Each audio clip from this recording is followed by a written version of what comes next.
Alcohol. For many, it's part of celebrations, social moments, or just winding down. But for millions, it's a hidden battle, a cycle that's hard to break, a struggle that feels impossible to win. If you or someone you love has ever wondered, can I really stop? Or, is recovery even possible? You're in the right place. Today, we're going deep.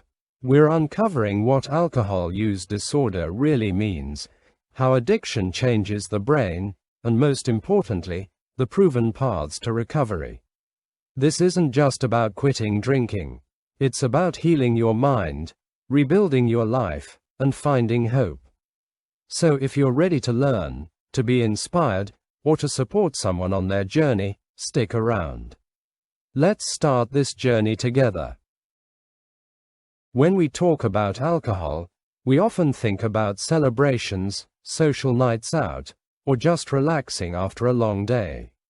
But for millions of people, alcohol is something else entirely. It's a battle. Right now, 1 in every 8 adults meets the criteria for alcohol use disorder, or AUD. That's not just heavy drinking. Alcohol use disorder is a diagnosable medical condition. It involves a loss of control, physical dependence, and a powerful grip on the mind. And here's something a lot of people still don't understand. Alcoholism isn't just a series of bad choices. It's a chronic brain disease. It changes how your brain functions, especially the areas responsible for pleasure, reward, and self-control. The effects run deep. Addiction impacts your mental, physical, and emotional health. From liver damage and memory loss, to depression, anxiety, and even fractured relationships. It doesn't just hurt the person drinking, it hurts families, too. But here's what we want you to hear loud and clear: treatment works. Thousands of people recover every day. It's not easy, and it's not overnight, but it's possible. No matter how far alcohol has taken you, you are not too far gone. And you're not alone. This journey is hard, but there is help, there is hope, and there is healing. Let's go a little deeper now and look at what alcohol actually does to your brain. Because understanding the science helps take away the shame. It's not about weakness. It's about wiring. Your brain runs on chemicals. One of the most powerful is dopamine. It's the feel-good messenger. It rewards you when you do something pleasurable, like eating, laughing, or exercising. But alcohol hijacks that system. When you drink, it causes a huge dopamine surge, way more than the brain is used to. Over time, the brain starts to rely on alcohol just to feel normal. And what started as a reward becomes a compulsion.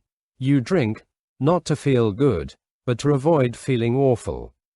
That's not all. Alcohol also affects areas of the brain that control memory, judgment, and emotional regulation. That's why people with alcohol use disorder often struggle with mood swings, blackouts, or impulsive decisions. And long-term use can do serious damage, not just to the brain, but also the liver, heart, and nervous system. Alcohol slowly weakens the body in ways we often don't see until it's too late. And here's something that's really important. When someone with heavy alcohol dependence stops suddenly, their brain goes into shock. That's alcohol withdrawal, and it can be extremely dangerous. Symptoms can include shaking, hallucinations, seizures, and in severe cases, it can be life-threatening. Never try to detox alone. Always seek medical help. The good news: the brain can start healing. With the right support, treatment, and time, your brain can rebuild its balance.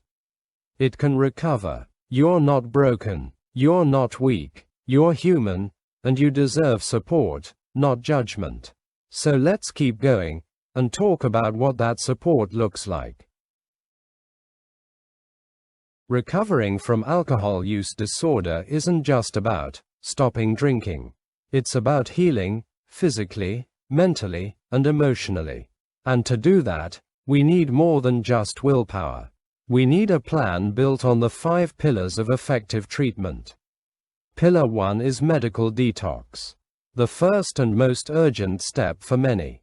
This is where the body clears alcohol from the system. But make no mistake, detox can be dangerous. For some people, withdrawal leads to severe symptoms like tremors, hallucinations, or seizures. That's why detox should always be done under medical supervision. It's not just safer, it sets the stage for the rest of your recovery. Next is therapy and counseling. Because addiction doesn't just live in the body, it lives in the brain and heart too. Therapy helps you understand your triggers, shift unhealthy thought patterns, and learn how to cope without alcohol. Whether it's one-on-one, group sessions, or trauma-informed care, therapy creates space to rebuild from the inside out. Third, we have medication-assisted treatment, or MAT. This uses FDA-approved medications to reduce cravings, ease anxiety, and help prevent relapse. Naltrexone blocks the high from alcohol. Acamprosate restores brain chemistry. Disulfiram causes unpleasant reactions when you drink. They don't replace therapy, but they boost it. Medication-assisted treatment is especially helpful in early recovery when cravings are strongest. Pillar 4 is rehab, which can be inpatient or outpatient. These programs offer structured support that includes therapy, medical care, peer groups, and life skills. Inpatient rehab is immersive. You stay full-time. Outpatient lets you live at home while attending sessions regularly. Both provide the tools you need to stay sober in real life. And finally, peer and online support. Recovery doesn't end when you leave rehab. You need a tribe. A sober community that lifts you up when things get hard. Join a smart recovery group. Attend an online AA meeting. Use apps like I Am Sober or Sober Grid. Check in with Reddit's Stop Drinking. Support is powerful, and thanks to the internet, it's available 24/7. Connection is one of the biggest predictors of long-term success. Each of these 5 pillars plays a different role, but together, they form the foundation for real, lasting recovery. And the best part, you don't have to do all 5 at once. You start where you are. Recovery isn't a straight line. It's a journey, and these 5 pillars are here to guide you every step of the way. When someone decides to stop drinking after a long struggle with alcohol, it's a moment of courage, and a crucial turning point. But it's also a moment that must be handled carefully. Because quitting alcohol isn't just about willpower, it's about doing it safely. The very first step in recovering from alcoholism is what we call medical detox. And make no mistake, this isn't just a formality. It can literally save your life. During medical detox, alcohol is slowly and safely removed from your body, under close medical supervision. Why is that important? Because alcohol withdrawal isn't just uncomfortable, it can be dangerous. In fact, quitting cold turkey on your own can trigger severe withdrawal symptoms. We're talking about 1. Seizures, 2. Hallucinations, or even a life-threatening condition called delirium tremens, or DTs, where the brain becomes hyperactive and confused, leading to violent tremors, fever, and even heart failure. A typical detox lasts 3 to 7 days, but that depends on how much and how long someone has been drinking. During this time, medical professionals monitor vital signs, manage withdrawal symptoms, and often use medications to ease the process and prevent complications. Here's the bottom line. Never try to detox from alcohol on your own. It's not just risky, it can be deadly. You wouldn't perform surgery on yourself, right? Detox is medical, and it needs medical care. The path to recovery starts with one safe step, and that's medical detox. If you or someone you love is struggling with alcohol, talk to a medical professional today. The right support can make all the difference. We're diving into the core of recovery, therapy and counseling, and how these evidence-based and community-driven methods can truly make a difference. Let's get into it. First, let's talk about the evidence-based therapies. These are approaches that have been scientifically studied and proven effective for treating alcoholism. Cognitive behavioral therapy helps people recognize and reframe the negative thought patterns that drive them to drink. For example, instead of thinking, "I've already messed up, I might as well keep drinking," cognitive behavioral therapy teaches new ways to respond. Like, "This slip doesn't define me. I can start over right now." It's practical, structured, and highly effective. Next, we have motivational interviewing. This is a conversational technique where the therapist helps the individual discover their own motivation to change.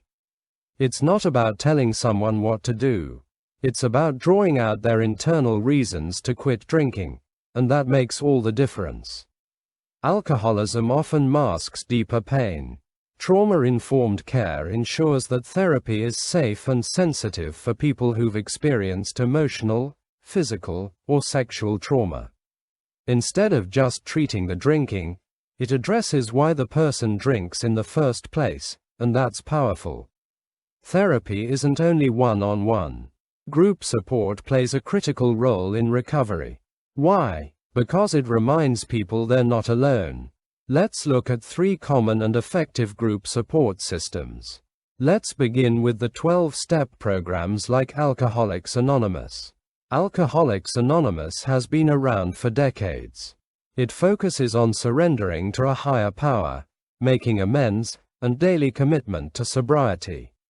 For many, it offers a strong spiritual and social foundation. Next, we will look at Smart Recovery. Smart Recovery may be a better fit.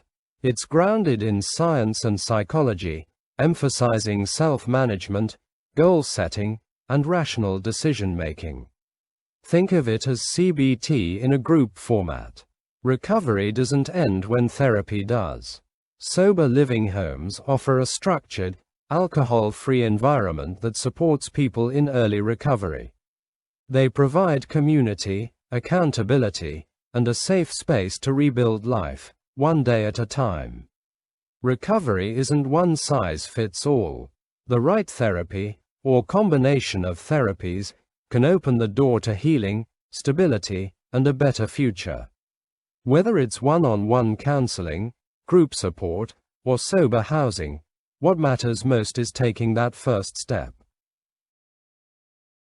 Next, we will explore something that often gets overlooked in conversations about alcoholism: medications. That's right, there are FDA-approved medications that can actually help reduce cravings, prevent relapse, and make the recovery process more manageable. So if you've ever wondered, is there a medical way to help me stop drinking? This video is for you.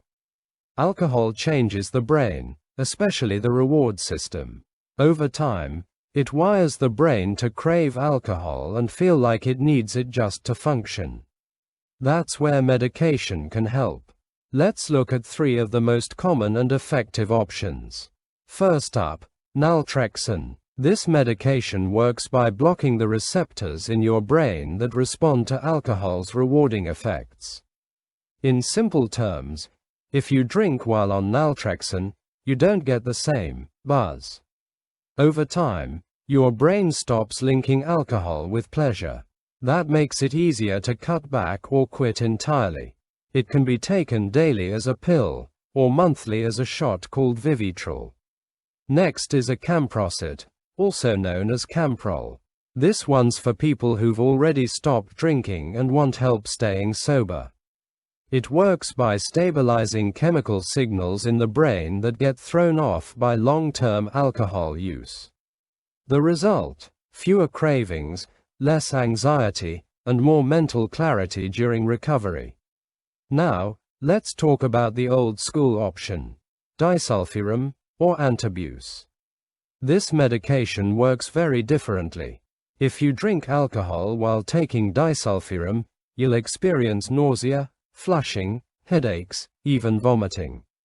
It doesn't stop cravings, but it creates a powerful deterrent. Think of it as a built-in consequence system that makes drinking something you want to avoid. Here's something important to remember.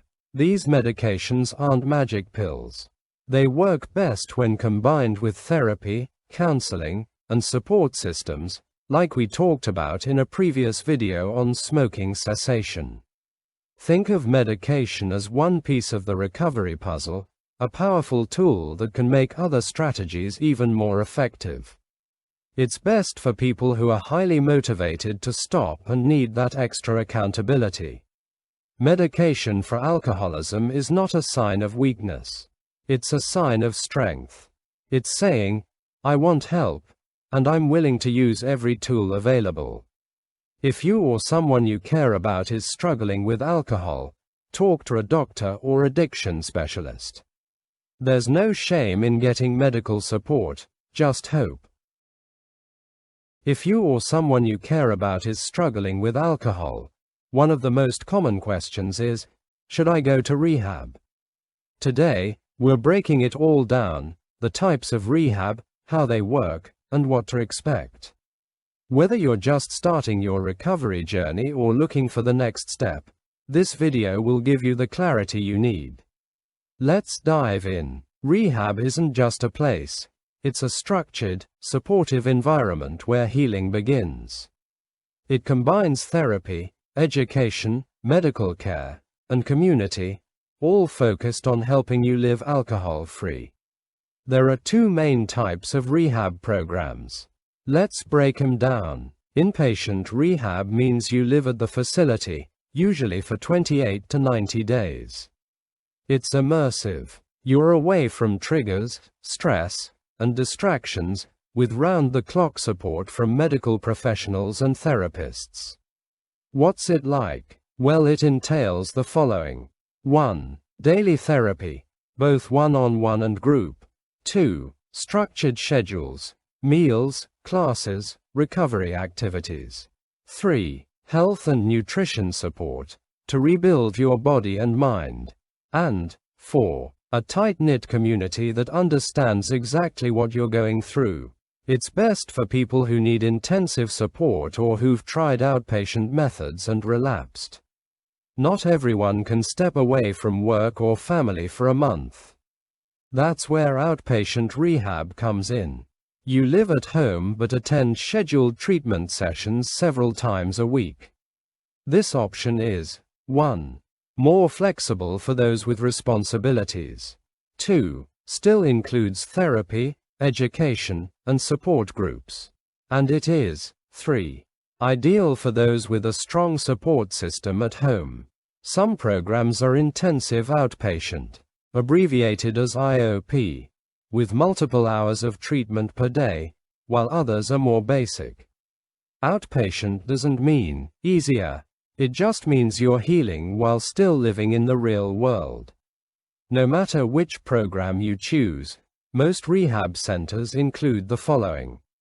1. Group therapy, in which you learn from others, share openly, and build accountability. 2. Nutrition and health education, because alcohol affects the whole body, not just the brain. 3. Relapse prevention planning, which entails tools to manage triggers, cravings, and risky situations. And often, family therapy, holistic activities like yoga or mindfulness, and aftercare planning. It's not just about quitting drinking. It's about rebuilding your life from the inside out. Rehab can be the turning point. It offers structure when your life feels chaotic. It offers community when you feel alone. And most importantly, it offers hope. If alcohol is taking control of your life, or if you're just tired of fighting it alone, rehab might be the reset button you need. Remember, asking for help isn't weakness. It's courage. If you're on a recovery journey, or even just thinking about starting, there's some good news. You don't have to do this alone.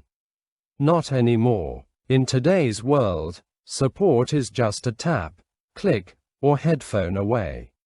Let's explore the incredible digital and community tools that are changing the way people fight alcohol addiction, from apps and online groups to podcasts and forums. You don't need to be in a clinic or therapy room to work on your sobriety. These days, recovery is mobile, flexible, and always with you. Let's start with apps that people around the world are using every single day. I Am Sober is one of the most popular sobriety apps out there. It lets you accomplish the following. 1. Track how many days you've been sober. 2. Set personal milestones. And 3. Read and share motivational messages from people just like you. Every morning and night, it asks how you're feeling, creating a routine of reflection and awareness. Need to talk to someone who gets it? Sober Grid connects you instantly to a global recovery community. You can do the following. 1. Chat with sober peers. 2. Post in the newsfeed. And 3. Even speak anonymously with trained peer coaches. It's like a digital Alcoholics Anonymous meeting in your pocket. Prefer structured group support? You don't even have to leave your house. Alcoholics Anonymous and Smart Recovery both offer online meetings, morning, afternoon, night, even holidays. Whether you're in a remote area or just not ready for in-person groups, these meetings give you consistency, accountability, and shared experience. Check their websites, there's probably a meeting happening right now. Don't underestimate the power of forums. Platforms like Reddit have thriving communities like Stop Drinking, with millions of users sharing the following.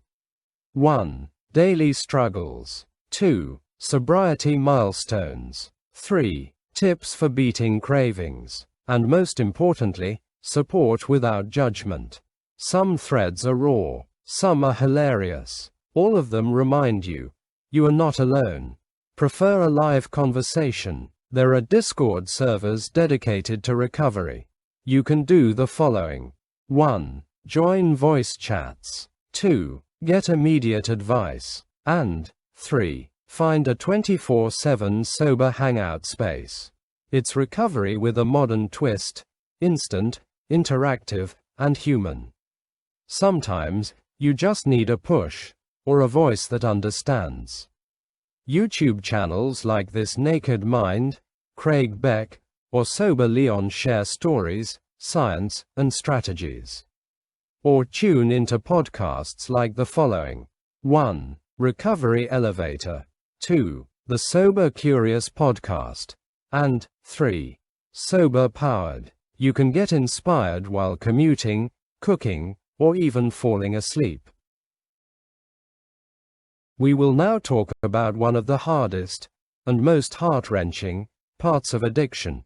Watching someone you love struggle with alcohol. Whether it's a spouse, a sibling, a friend, or your child, it's painful. It's confusing, and often, it feels hopeless. But here's the truth. You can make a difference. Let's talk about the do's and don'ts of support, how to set healthy boundaries, and what to say that actually helps, without pushing them away. When someone is battling addiction, the first thing they need is not a lecture, it's compassion. Say, I'm worried about you. I care about you, and I'm here if you want help. When you lead with empathy instead of judgment, you become a safe space, not another source of shame. Do encourage treatment, not force it. You can't force someone to get help, but you can gently encourage it. 1. Offer information about therapists, rehab, or support groups. 2. Share stories of others who've recovered. 3. Let them know help exists, and it works. Just remember, they have to make the decision for themselves. Do Set boundaries and stay informed. Supporting someone doesn't mean sacrificing your peace. Boundaries are vital. 1. Don't cover up for them. 2. Don't lie to protect the drinking. And 3. Say no to behaviors that hurt you. And take time to educate yourself about addiction. It will help you stay grounded and compassionate. Don't shame, blame, or try to control. We get it. You're angry. You're scared. You want to shake them out of it. But shaming or blaming only drives people deeper into denial. 1. Why can't you just stop? 2. You're ruining everything. 3. If you loved me, you'd quit. These statements don't motivate change, they fuel guilt and secrecy. Sometimes it's not just what you say, it's how you say it. Say, I'm worried about you. I miss the old you. I believe in your ability to get better. And not, why can't you just stop? You're a failure. You're doing this to hurt me. Kind words open doors. Harsh words close them. Supporting a loved one through addiction is an act of love, but also an emotional marathon. So be kind to them. But also, be kind to yourself. 1. Consider support groups like Al-Anon. 2. Talk to a therapist. And 3. Take breaks when you need to. And remember, recovery is possible. Even if it doesn't happen on your timeline, your empathy, patience, and boundaries can plant the seeds for change. It's not just about treatment options or recovery tools. It's about real people who've battled alcohol addiction and come out the other side stronger. These are stories of failure, of hope, of resilience. Because behind every statistic is a human life. Let's meet Maria, David, and Jade, and let their stories remind us that every journey is unique, and all are valid. Maria started drinking heavily in her late 20s, after a messy divorce and losing her job. What started as a nightly glass of wine turned into vodka in the morning. She lost her apartment. Her kids went to live with their grandmother. She says, I woke up in an emergency room with alcohol poisoning. That was my rock bottom. But that moment became her turning point. She entered a 60-day inpatient rehab program. Through therapy, group sessions, and spiritual healing, she started to rebuild, not just her life, but her self-worth. I used to drink to numb the pain. Now, I live with purpose. I'm present for my kids. I'm proud of who I'm becoming. David was what many would call a functioning alcoholic. A successful business owner, married, 2 kids. But he drank every night, alone. Quietly. He tried to quit dozens of times, and failed. Then his doctor introduced him to naltrexone, a medication that blocks the pleasurable effects of alcohol. I took it every day. And slowly, drinking lost its grip on me. Combined with cognitive behavioral therapy, David didn't just stop drinking, he started living. He now mentors others in his local SMART recovery group and says, it wasn't willpower, it was support, science, and surrender. Jade started drinking in college, parties turned into daily habits. When the world shut down during the pandemic, her drinking spiraled. I was drinking alone, crying myself to sleep. I couldn't stop, and I couldn't leave my apartment. That's when she found our Stop Drinking on Reddit, online Alcoholic Anonymous meetings, and the I Am Sober app. Through those digital tools, she connected with others who truly understood. She tracked her days. She celebrated tiny wins. Online recovery gave me hope when the world felt hopeless. Those strangers on the internet, they saved my life. Maria, David, Jade, 3 very different lives, 3 very different recovery paths. And yet, they all share one thing, the courage to change. Recovery doesn't look the same for everyone. And that's okay. Some go to rehab. Some use medication. Some find support online at 2 a.m. There is no right way to recover. There is only your way. If you're watching this and struggling, or if someone you love is, let these stories be proof. You are not broken. You are not alone. And you can start over today. Because recovery isn't just about quitting alcohol. It's about reclaiming your life. If they did it, you can too. Recovery isn't about being perfect. It's about making progress. There will be hard days, setbacks, slip-ups, but that doesn't mean you've failed. It means you're human. Let's talk about how to embrace the ups and the downs, and most importantly, how to keep going.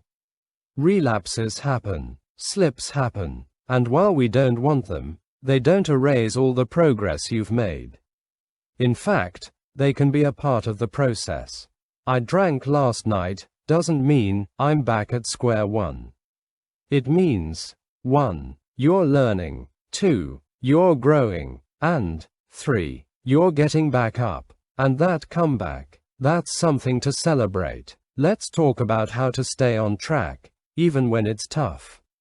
Whether it's an app like I Am Sober, a calendar, or a notebook, tracking your sober days builds momentum. You start seeing your wins, day 1, day 5, day 30. Every day adds up. And if you relapse, you don't lose what you've learned. You just turn the page and keep writing your story. Recovery is hard, but it's so much harder alone. Do the following. 1. Join a group, Alcoholic Anonymous, Smart Recovery, or an online forum. 2. Find a sponsor or accountability buddy. And 3. Talk to a therapist or counselor. Connection is what keeps people coming back. Support is strength. Instead of thinking, I messed up, ask the following questions. 1. What triggered me? 2. What can I do differently next time? And 3. Who can I call when I'm struggling? Relapse isn't failure, it's feedback. And when you use it to grow, it becomes part of your healing. You don't have to figure out the rest of your life right now. You just have to stay sober today.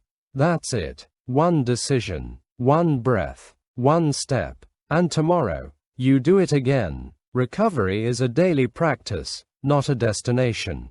And every day you show up, you win. You are not your mistakes. You are not your addiction. You are a person in progress, and that's something to be proud of. So if you're struggling today, remember the following. 1. You don't have to be perfect. 2. You just have to keep going. And 3. You are doing better than you think. Recovery isn't a straight line. It's a journey, and every step, forward or backward, is part of your story. If you're watching this right now and struggling with alcohol, maybe you're scared. Maybe you're ashamed. Or maybe you just feel stuck. Let me tell you something important. You are not alone. Thousands of people every single day decide to take their first step toward recovery. And you can too. Help is out there, and it's closer than you think. Let's go over a few trusted places where you can reach out right now, without judgment and without pressure. If you're in the US, the Substance Abuse and Mental Health Services Administration, abbreviated as SAMHSA, offers a free, confidential helpline 24/7. That's 1-800-662-4357. If you're in the United Kingdom, check out Alcohol Change UK at alcoholchange.org.uk. They offer a powerful mix of educational resources, self-assessment tools, and links to professional services. It's private, supportive, and packed with real answers. Maybe what you need right now is someone to talk to, a professional who understands addiction and can guide you at your pace. Visit psychologytoday.com and click on Find a Therapist. You can filter by location, specialty, insurance, even virtual sessions. This isn't just about stopping drinking, it's about healing what's underneath. Want to connect with others who truly get it? You can find in-person or online Alcoholics Anonymous or Narcotics Anonymous meetings near you, any day, anytime. Visit aa.org or na.org. These aren't just support groups, they're communities. People helping people. No judgment, no pressure, just progress. If you've been waiting for the right time to ask for help, this is it. If you've been thinking, I can't do this alone, good news, you don't have to. Reach out, make the call, join the group, book the appointment. You don't have to fix everything today. You just have to start. And we're rooting for you every step of the way.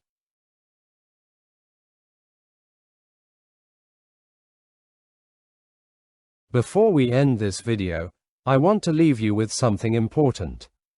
You don't have to hit rock bottom to get help. You don't have to lose everything. You don't have to wait for a crisis. You just have to take the first step. Whether that step is calling a helpline, talking to a friend, walking into a meeting, or simply deciding, I want better, that step matters.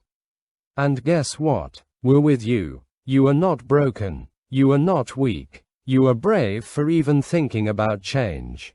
Recovery isn't a straight line. It's a journey of showing up, falling down, learning, and rising again. And it starts today, with you. So if this video helped you, or you think it might help someone else, here's how you can help us spread the message. Like this video so more people see it. Subscribe for more recovery stories, tools, and support. Share this with someone who might need to hear it. And comment below if you're on the journey. We see you, and we're rooting for you. Thank you for watching and taking this important step toward understanding alcohol use disorder and recovery. Remember, healing isn't about perfection, it's about progress. Every day sober, every moment of courage, every small victory matters. If you or someone you care about needs help, don't hesitate to reach out.